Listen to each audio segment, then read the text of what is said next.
All right, how you doing today, folks? All right, so this video is gonna be about how the beef starts, okay? Featuring Mr. $1.2 million preacher out there in Fifth Street in Philadelphia, okay? All right, now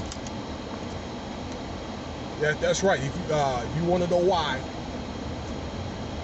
all right, that you have some spiritual leaders, many of them, okay, on this platform and on other social media sites that they may teach good scripture and it may have some type of spiritual worth and sound to it.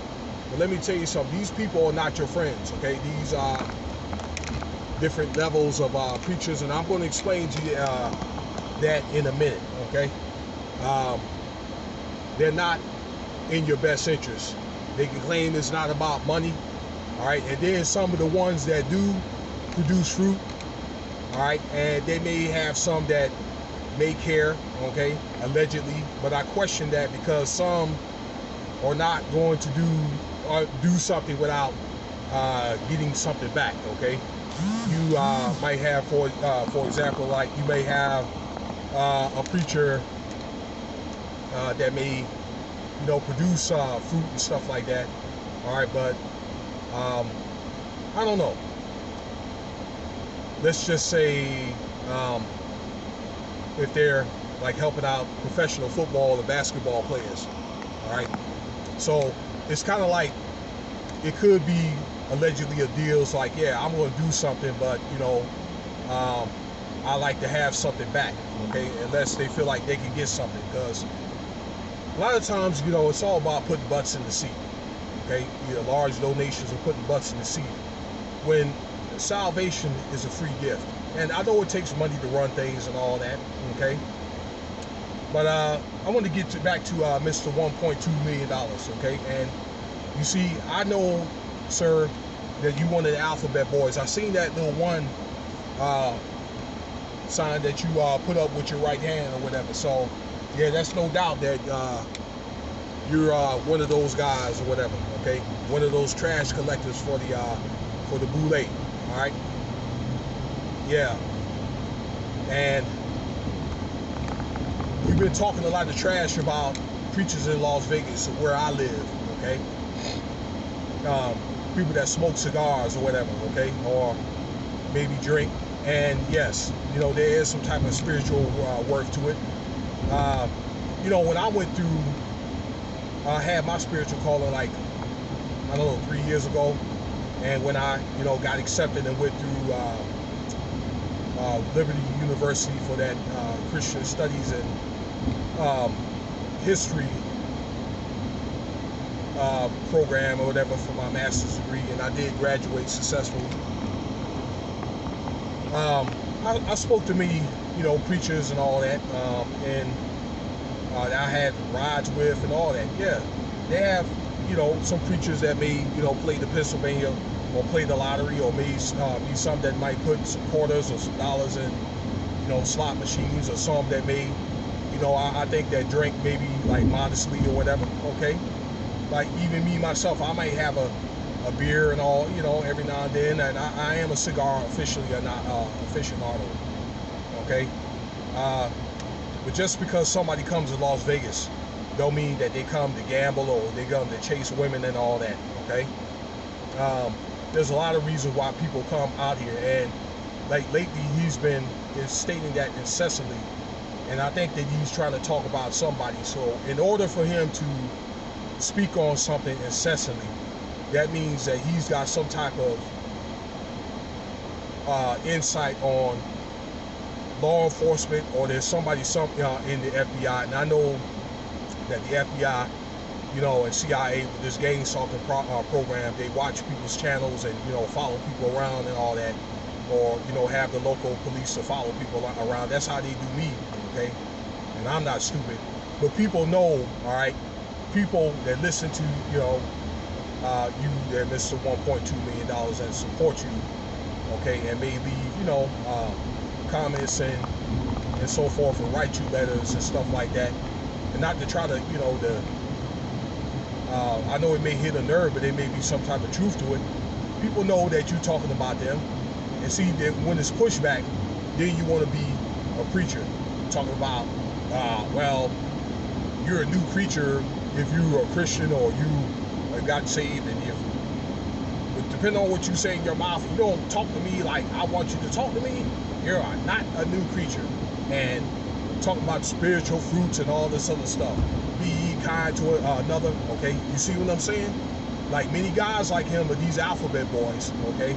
They started and then they want to get the victim, be the victim when they get pushback, using either their audience, okay, or their congregation to protect themselves, all right? Using it as a blanket. So you see what's going on here? They double talking, all right? Getting around people that are maybe like-minded and pretending to be all nice and all this other stuff, and, you know, talk about history and all this other theology and all this other stuff, or talking to maybe against it. And then if there's somebody that may beg to differ, it's no disrespect, then they'll start finding dirt about some false dirt, alleged stuff and all that, edging people on, okay? And they get pushback, and then they want to be the victim. You see how all this stuff works? I'm going to tell you something that Mr. $1.2 million, all right, that claim that it ain't about money. We are at a time now with this post-COVID thing where the Most High is pretty much to rip the cover off a lot of these, you know, these pulpit pimps and all that, okay? People using YouTube as a hustle when they ain't seeing no fruit. And what's happening is you get this generation X or whatever, okay, they're getting like, what, 8, 15, 20 years old, are starting to see that late millennials, and they're not coming to the church and all that, okay? And I said this before, they have churches that have been closed the whole time they had to shut down, all right? When it comes to fruit, all this preaching and miracles, no fruit, so people are walking away. I'm gonna tell you something, you FBI boys, okay, whether you are FBI, Boule, or you're not, if you don't find a way, okay, to defend your church, if you don't find a way to produce fruit or have maybe other things to talk about, like other ways that we can heal the community and be able to, you know, vouch for stuff like crafts and coding and trades and stuff like that, all right, if you don't do that, then the younger generation that's counting on us are going to lose faith in us, and another religion is going to end up taking over America. That's what's going to happen. And many people are getting either to spiritualism or this Wicca religion. Okay, so all spiritual leaders, you know, FBI, let them know, okay, that they're going to have to find or elaborate ways to be able to defend Christian or Israelite faith, okay? People of Yah, people of Elohim. All right, but back to Mr. $1.2 million. As I said before, okay, you want to talk about you ain't part of the church and all this other stuff, and it's not money. Oh yeah, well, my name's not even on the payroll, okay? Well, let me tell you something though, sir. There's a scripture on Matthew, and actually I didn't learn this in the Bible. I saw this on the movie about the SCLC, all right, when they were integrating black people, okay, in the group, in that group. Y'all look that up, okay? It's a Christian, like a council or like a, but basically what it was basically it was an orgy fest between 1957 and 65, whatever, okay? Some of y'all in the know or in the craft, y'all know about that, all right? During the civil rights movement and all that, until they got what they wanted. But there was a scripture that the preacher that was integrating the black people, I forgot his name, but he was mentioning that the preacher actually is the leader of the flock. He has the power to cast out demons in the church. He has the power to appoint deacons and laymen, okay, that are interested, all right, in higher positions in the church, okay. He has the power to make those selections and all that.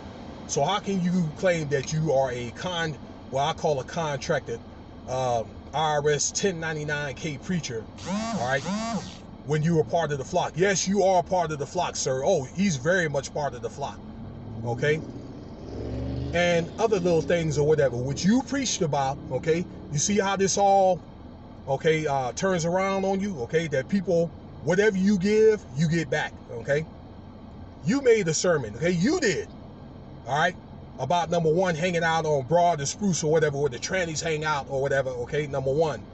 And then you over here talking all this shit or whatever, okay, about people getting all off kilter and not on mission, all right? People crashing into you, what, 3 or 4 times? You preach that. Oh, you know, people crashing into me or whatever, all right? Getting your ass kicked over there. You get choked out at the gas station, all right? You see how all this turns around, all right? When you start getting off kilter and start getting off scripture or whatever, putting personal feelings into scripture, okay? Yes, you are part of it. Mr. $1.2 million, all them houses and all that. Probably got a big crib and all that, okay? Almost all these preachers or whatever that got churches like that are millionaires, all right? So let me tell you something. Yes, there's preachers that gamble. There's preachers that play the lottery and all that, okay? There's not a scripture, all right? They're saying as long as it does not provoke drunkenness, you don't put the money that you support your family at jeopardy, all right, then that's pretty much idolatry, okay? That's pretty much abuse, drunkenness. Now that is against the scripture, all right? And they had all that stuff back then, okay? They had poppy. People used poppy and aloe vera for all different reasons, smoked it, okay? And they had handcrafted beer back in the Babylonian days, all right? So this has been going on ever since. It's just ain't a rule in your house, okay?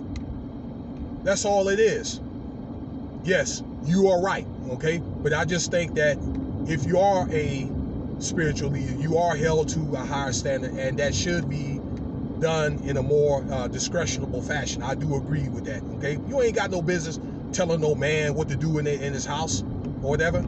Like I say, over there riding around where trannies are, getting your ass beat or whatever. That's exactly why people jack with you.